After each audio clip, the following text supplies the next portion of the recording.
Hello， 大家好啊，歡迎嚟到龍虎榜啊，我係祖記啊。今集呢，我哋呢就會睇一睇咧全球啊最好福利嘅10個國家。另外呢，亦都會係將我哋嘅香港啦擺埋入去啊，睇下我哋香港同埋全球最好福利嘅10個國家嗰個福利呢係有幾大嘅差落。今集呢，祖記係參考咗唔同地方嘅資訊呢，先可以做到呢一條片嘅，包括呢係有美世同埋特許金融分析師協會嘅全球養老基金指數啦，國際生活嘅年度全球退休指數。另外呢，仲有唔同國家嘅政府社會保障部門嘅官網啊，包括係荷蘭啦、澳洲啦、新加坡啦、丹麥啦咁樣嘅。另外呢，仲有就係經濟合作暨發展組織 OECD 嘅報告啦。最後呢，就係 Statista 嘅數據平台啦。當然啦，呢一條片嘅數字都係參考翻嚟嘅。咁如果咧大家睇完呢一條片之後，想有一個更加準確嘅數字呢，建議大家咧去翻當地嘅官網去睇翻啦。記得啦，呢一條片只係一個參考嚟嘅啫。咁今集咧都係用一個倒序嘅排行嘅形式啦，同大家去倒數10個最好福利嘅國家，最後咧就會加入埋香港嘅。咁我哋事不宜遲啦，即刻睇一睇第10位嘅國家係邊一個先。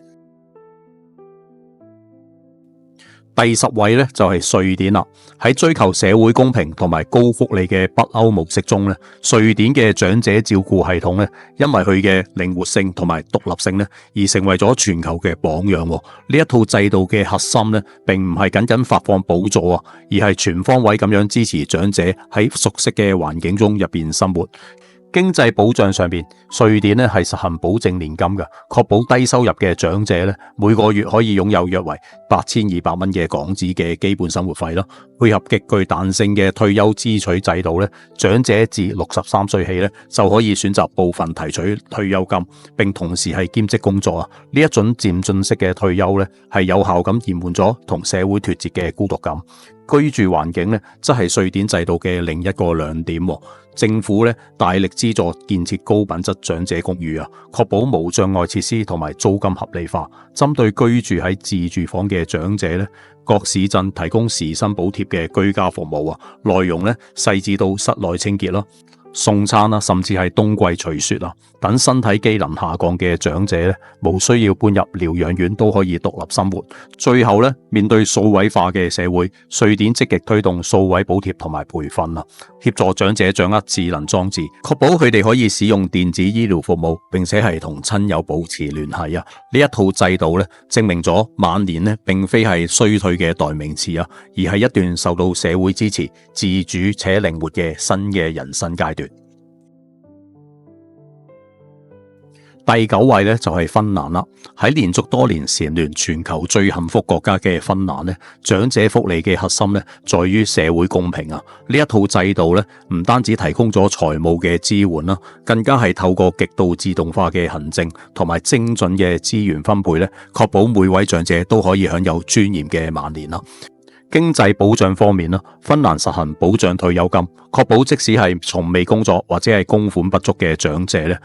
每個月最低總收入咧都唔會低過港幣8200蚊嘅。最令人稱奇嘅係咧，佢哋無縫對接嘅行政系統啊，退休金發放同埋稅務局咧係完全聯網嘅，系統咧就會自動核算，並且係發放應得嘅金額去到長者嘅戶口。長者咧係無需要面對繁瑣嘅申請表格，消除咗官僚障礙帶嚟嘅焦慮啊。居住同埋醫療方面咧，芬蘭係展現咗強大嘅社會保底功能啦。政府咧發放專門嘅長者住房津貼，最高可以涵蓋80% 嘅租金支出，有效咁樣減輕咗長者嘅居住負擔啊！針對身體機能下降但係仍然想獨立居住嘅長者咧，社區設有低收費嘅長者日照中心，提供高品質嘅社交活動同埋專業嘅護理啊！此外咧，芬蘭極其重視醫療平等哦。針對住喺偏遠地區行動不便嘅長者咧，政府係會提供醫療補貼，甚至安排專車免費接送體證啊！呢一種從經濟補貼去到實質服務嘅細緻覆蓋，證明咗咧喺芬蘭年老並唔可怕，因為整個社會咧都係長者最強大嘅後盾。第8位咧就係嚟自亞洲嘅新加坡。喺人口高齡化嘅趨勢之下啦，新加坡政府建立咗一套以自食其力為基礎、輔以強大政府補貼嘅獨特養老體系啊，被譽為係亞洲退休保障嘅最佳典範。首先呢，制度核心在於中央公積金，呢一個咧係一項強制儲蓄計劃啦。透過終身入息計劃啦，長者喺退休之後咧可以獲得每個月穩定嘅現金流，直至終老啊，有效咁樣解決咗長壽帶嚟嘅財政壓力。針對低收入長者咧，政府係則推出樂齡補貼計劃啦，符合條件者咧每個季度可以領取約為1700蚊至5200蚊嘅港紙嘅現金補貼啊。醫療保障咧就係新加坡福利嘅另一個大亮點。政府針對建國一代同埋立國一代，即是喺1959年或者係之前出生嘅人士啦，提供專屬嘅配套啊。喺公共診所睇症或者係購買慢性病藥物咧，可以獲得50% 去到90% 嘅額外補貼啊。此外咧，政府會定期向長者嘅醫療儲蓄賬戶注入資金，款項咧係專用於支付住院費或者係門診嘅開支，減輕長者嘅負擔啊。喺生活細節上面咧，新加坡展現咗人性化嘅一面。政府推動樂齡2計劃，以極低廉嘅價格資助長者喺屋企安裝扶手、斜道同埋防滑嘅地磚，將居家安全做到極致啊！呢一套制度證明咗，透過科學嘅儲蓄同埋精準嘅社會援助咧，亞洲國家同樣可以創造出高品質嘅晚年生活。喺歐洲福利國家入邊咧，比利時以其極具人性化嘅醫療補貼同埋自動化嘅金額調整制度咧，成為咗長者安穩生活嘅典範啊！呢一套制度嘅核心啦，在於確保長者嘅生活品質唔會因為通貨膨脹或者係醫療支出而縮水。經濟保障上面咧，比利時對於勞動者提供強大嘅保底機制啊！只要工作滿規定嘅年資咧，喺最低退休金方面咧，每個月至少可以領取約為港幣14600蚊啊！最具特色嘅就係咧，佢哋嘅自動調整機制啊，當國內通脹率超過2% 嘅時候咧，退休金額就會立即自動隨之調升。此外咧，長者每年咧仲可以額外領取一筆度假津貼，旨在鼓勵長者喺退休之後依然可以享有旅遊同埋休閒嘅權利啊！醫療福利咧，則係比利時嘅王牌啦。該國咧擁有發達嘅醫療保險同埋退稅系統，長者喺睇症、手術或者係購買昂貴嘅處方藥嘅時候咧，大部分嘅雜費咧都可以透過社保申領退回啊，實質自付額咧係極低噶。呢一種睇病唔心痛嘅保障咧，極大咁樣減輕咗晚年嘅心理負擔啊。生活細節方面咧，比利時地方政府展現咗強大嘅支援網絡，針對獨居或者係行動不便嘅長者咧，社區提供廉價而且係營養均衡嘅送餐服務，確保每一位長者咧都可以喺熟悉嘅屋企入邊獲得充足嘅營養同埋關懷。呢一套制度證明咗咯，一個文明社會嘅進步咧，係體現喺對長者生活細微處嘅守護。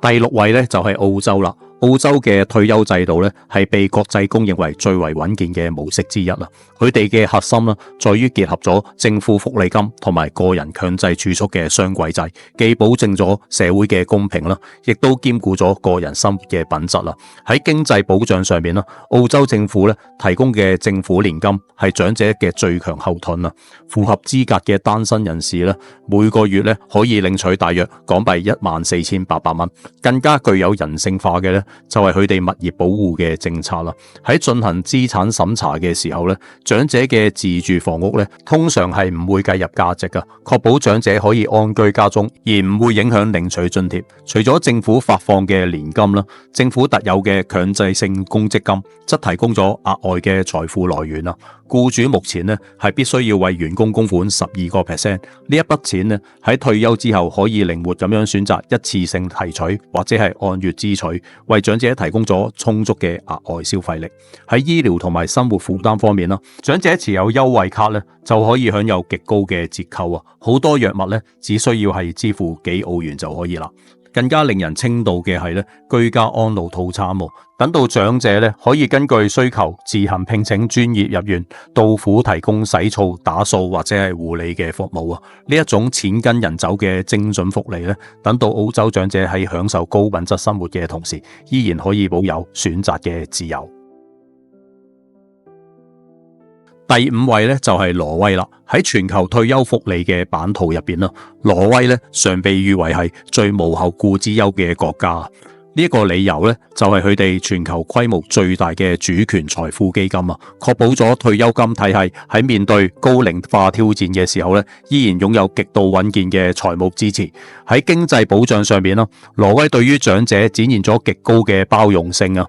即使係從未工作或者係供款不足嘅人士啦，政府依然提供最低保證金，每個月領取金額咧係高達約港幣13,200蚊嘅。呢一筆足以應付基本生活嘅補貼咧，令到每一位國民喺步入晚年嘅時候咧都唔需要擔心啊。更加令人羨慕嘅咧就係挪威嘅醫療同埋照顧系統啦。政府咧係實行極為慷慨嘅醫療支出上限制度啊。長者咧每年自付嘅門診或者係藥費，如果係超過大約2300蚊嘅門檻之後咧，剩餘嘅全年開支咧均由政府全額去買單啊。對於失去自理能力嘅長者咧，挪威提供嘅專業看護服務近乎係免費啊，將家庭嘅長期照護負擔降至最低。最後咧，針對居住嘅成本咧，挪威政府設有專門嘅住房津貼。如果退休之後嘅租金負擔過重咧，符合條件嘅長者最高可以獲得70% 嘅租金補貼。呢一種從財政支持去到實體服務嘅全面覆蓋咧，證明咗住喺挪威變老咧唔單止係一種生理過程啊，更加係一種受到國家實力全力守護嘅安全體驗。第四位咧就係希臘啦。隨住2026年全球退休指數發佈啦，希臘憑住佢哋優厚嘅財政補貼同埋迷人嘅地中海生活品質咧，成為咗好多長者心目中嘅退休首選啊！呢一份吸引力咧，唔單止係源於迷人嘅陽光同埋古蹟啦，更加係嚟自於政府對於長者生活品質嘅實質承諾啊！喺經濟政策上面啦，希臘政府展現咗強大嘅支持力度，自2026年1月起啦，全國嘅退休金咧係全面提升去到2.4%，意味住咧好多退休人士每年可以領取嘅福利金額咧係增加咗大約港幣1萬蚊嘅。生活品質同埋健康保障咧，則係希臘嘅另一大優勢啊！作為歐洲生活成本最低嘅國家之一啦，喺非觀光區咧，每個月咧只需要約係1萬鬆啲蚊咧，就可以過上非常體面嘅生活啦。此外啦，希臘嘅黃金簽證政策同埋彈性嘅居留規定咧，為外籍人士開啟咗便利之門啦。透過購買房地產獲取居留權，長者可以同當地人一樣，享有負擔得起嘅公立醫療服務同埋高額嘅藥費減免啊！呢一套結合咗經濟誘因、低廉物價同埋完善照護嘅體系咧，證明咗希臘咧係一個極佳嘅退休天堂。第三位咧就係丹麥啦。喺北歐福利嘅體系入邊啦，丹麥以其強大嘅社會保底功能同埋高度嘅人民關懷咧，覆構咗全球最穩固嘅長者安全網。呢一套制度嘅核心啦，在於確保每一位國民咧，不論年輕時嘅收入高低啊，老咗之後咧都可以享有高品質同埋尊嚴嘅生活。經濟保障方面啦，丹麥係實行極其豐厚嘅基礎養老金啊，基本金額咧每個月大約係港幣16,800蚊啦。為咗貫徹社會嘅公平啦，政府係設有精準嘅入息審查保底機制。長者嘅個人存款越少或者額外收入越低咧，政府發放嘅額外補充金咧就越高啊，確保經濟弱勢者都可以擁有足夠嘅生活購買力。生活照顧咧，則係丹麥制度入邊最溫暖嘅一環啦。政府提供完全免費嘅居家照護服務，即使係長者未住院，市鎮政府咧都會派專門嘅護理人員到府提供清潔、煮飯，甚至係協助沖涼呢啲日常嘅生活啦。等長者可以留喺熟悉嘅屋企入邊安心養老。針對北歐寒冷嘅氣候啦，政府更加貼心咁樣發放專門嘅暖氣津貼，確保低收入長者喺冬季免受寒冷之苦啊。此外咧，丹麥政府亦都致力於提升長者嘅社會參與感啊！全國公共交通系統，包括火車同埋巴士啦，皆提供長者專屬嘅交通優惠，折扣咧通常高達50% 或者以上啊！第二位咧就係冰島啦。喺北大西洋嘅冰島咧，長者福利制度以其極高嘅保障水平同埋穩健嘅財務結構咧，連續多年喺全球養老金指數入邊名列前茅啊！呢一套制度嘅核心呢，在於確保國民退休之後嘅生活品質不會因為停止工作而大幅滑落啊。經濟保障方面啦，冰島最令世界羨慕嘅呢，就係佢哋極高嘅退休金替代率啦。受惠於健全嘅職業退休金同埋國家嘅補助呢，長者退休之後嘅總收入呢，通常可以維持喺退休之前嘅80%去到100%啊。政府更加設有強大嘅底線保障，確保退休之後嘅每月最低收入呢，大約都有翻15,700蚊嘅港紙啊。原因呢，在於佢哋極其嚴格嘅強制供款機制啊，僱主必須要為員工供款，共同累積咗全球人均規模最大嘅退休基金庫之一。喺生活同埋醫療照護上面，冰島實行咗高度社會化嘅全面醫護體系，長者睇病、手術或者係長期護理咧，只需要支付象徵性嘅極低費用，其餘咧皆由國家負擔啊！呢一種醫療零負擔嘅政策，極大咁樣降低咗長者對於未來嘅焦慮感。此外啦，冰島政府咧對於長者嘅居住權保障亦都係十分到位嘅。針對有經濟困難嘅長者咧，政府提供住屋津貼。如果長者咧希望留喺自己嘅屋企養老咧，政府甚至會資助佢哋進行房屋無障礙改建啊！呢一種由收入保障去到居住尊嚴嘅全方位覆蓋咧，證明咗冰島拎到第二位都係實至榮歸。第一位咧就係荷蘭啦，喺美世全球養老金指數入邊長期稱霸嘅荷蘭咧，憑住佢哋極度穩健嘅三支柱退休體系，被譽為係全球長者嘅天堂啊！呢一套制度嘅核心啦，在於將社會互助同埋個人積蓄完美咁樣結合，確保每位國民咧喺晚年都可以享有既充足又可以持續嘅經濟保障。就喺經濟保障方面啦，荷蘭實行全民適用嘅基礎年金，只要係喺荷蘭居住過咧，不論過去有冇工作，67歲之後嘅單身人士咧，每個月就可以領取大約港幣12,000蚊啊！更加令人羨慕嘅係佢哋強制嘅職業退休金啊！呢個係一套集體性質嘅公積金制度，令到大多數退休人士嘅總收入都可以維持喺原薪水嘅80% 以上啊！此外啦，所有福利金額咧均具備物價掛鈎機制嘅，隨通脹同埋基本薪資自動調升，展現出極強嘅抗通脹能力啊！喺健康照護上面啦，荷蘭建立咗完善嘅長期護理保險，當長者因為身體狀況需要入住護養院嘅時候咧，絕大部分嘅高昂支出均由政府負擔啊！個人咧只係需要支付極少嘅比例。更進一步嘅就係咧，佢哋嘅藥費豁免政策啦。長者喺使用處方藥物嘅時候咧，幾乎咧係無需要負擔高額嘅費用，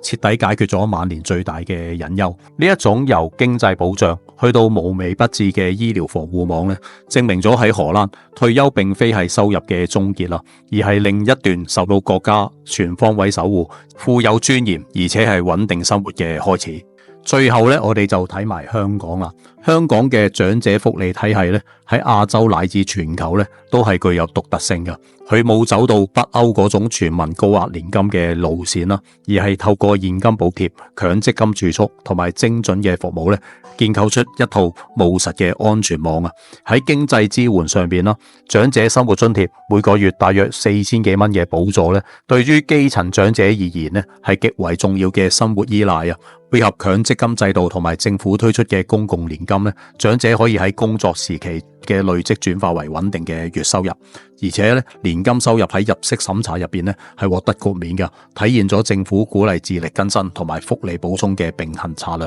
日常生活入邊啦，香港最受讚譽嘅咧就係莫過於2蚊嘅交通優惠啊！呢一項政策咧大幅降低咗長者嘅出行成本，令到城市角落變得觸手可及啊！雖然啦嚟緊係會改成係2蚊2折啦，但係咧亦都係有效咁樣防止咗長者因為經濟壓力而導致嘅社會孤立啊！喺醫療方面啦，雖然咧急症室嘅收費咧已經係大幅調整咗啦，但係咧每年2000蚊嘅醫療券亦都為長者提供咗一定嘅健康保障啊！此外啦，香港正係積極轉向居家安老啊，透過發放社區照顧服務券咧，長者可以根據個人嘅需求，靈活購買上門護理或者係日間中心嘅服務啊。雖然面對高昂嘅居住成本同埋安老院輪候時間較長嘅挑戰啦，但係香港咧憑住極低嘅稅收環境同埋靈活嘅資助模式咧，依然咧係喺亞洲嘅退休宜居入邊咧佔據一席之地嘅。咁咁身為香港人啦，我哋都希望咧，香港咧係有朝一日可以入到呢一個世界最高福利嘅10大之中噶。好啦，今集嘅節目咧就差唔多啦。咁唔知大家咧對於呢啲嘅福利國家咧有咩睇法同埋感想咧？歡迎喺留言區嗰度留言啦。喺離開之前，請記得訂閱、like、share 同埋 comment， 亦都請按上小鈴鐺啊，以接收龍虎榜最新嘅資訊。我哋下條片見，拜拜。